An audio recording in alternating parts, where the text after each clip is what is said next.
talk a little bit about the Gulf Coast offense?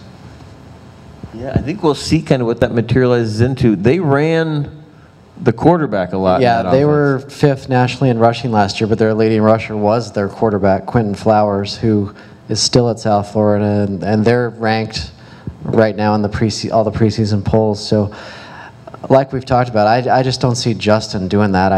I see them leaning on the running game, like Woody said, running 6 to 8 times a game. And, you know, Justin can throw the ball, and he can read defenses. So I think the coaches will, you know, utilize that skill. I mean, I talked to some of the Pac-12 defensive players at the Pac-12 media days, and I would just ask them about Herbert, and they all know who he is, and they said for a freshman, when we made a mistake, he knew about it and exploited it. So in a couple of years, that's pretty exciting for him.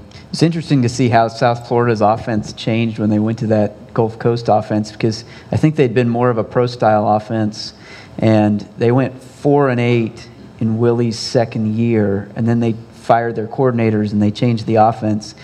They went from about a 50-50 run-pass split to about a 60-40 running the ball more than passing it. Their tempo went up a lot. They were not quite at Oregon tempo, but they were running a lot faster. So I think the Gulf Coast actually will look pretty similar to the Oregon offenses we've seen. Probably not quite as fast, but definitely similar in terms of the run game being the bread and butter of the spread. And I do think you're seeing Willie's recruiting for that offense too. You know, he came in here and his quarterback's a 6'6", you know, guy who can run a little bit, but more of a throw. And but you look at the first 2 quarterbacks, he's brought in Braxton Burmeister, who's more of a run guy, and then they brought in a wide receiver, Dimitri Birch, who may end up staying there, but they've tried him a little bit at quarterback, and he's definitely a guy that you can look at athletic-wise. You know, he's 6 foot tall. He'd be a guy who you'd expect to get out and run. I mean, I think Willie, as a college quarterback, ran for like 1,900 yards, so he likes a guy who can do that, and I think you've seen that he's come in and said, hey, Justin Herbert is the best thing we've got, and we'll run this offense to what he does. But I think you're seeing the quarterbacks they're recruiting in are going to fit a little bit more to the style that he had,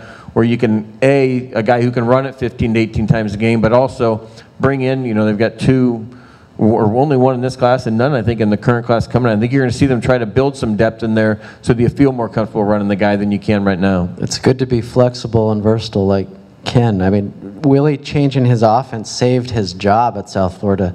3 years ago, Mark Helfrich was in the college football playoff, and Willie Taggart was on the hot seat, and boom. One thing, if any of you fans out there want to see what the Gulf Coast offense looks like, you can go to fishduck.com. Fishduck.com. Charles Fisher is a local guy here who adores the Ducks, but he's put some of their plays, and you can see the one thing, it's like Charles Nelson. I think you're going to see him running the ball. They'll try to get him on fly sweeps and stuff like that. But you see, they did a lot of motion. Now, the Ducks have run motion before, but not really to the extent that South Florida did. And you see it looks pretty dynamic. So, fishduck.com. And will that be in your version 2 of your book? The Gulf Coast offense? Yes. That depends if they, win a couple games.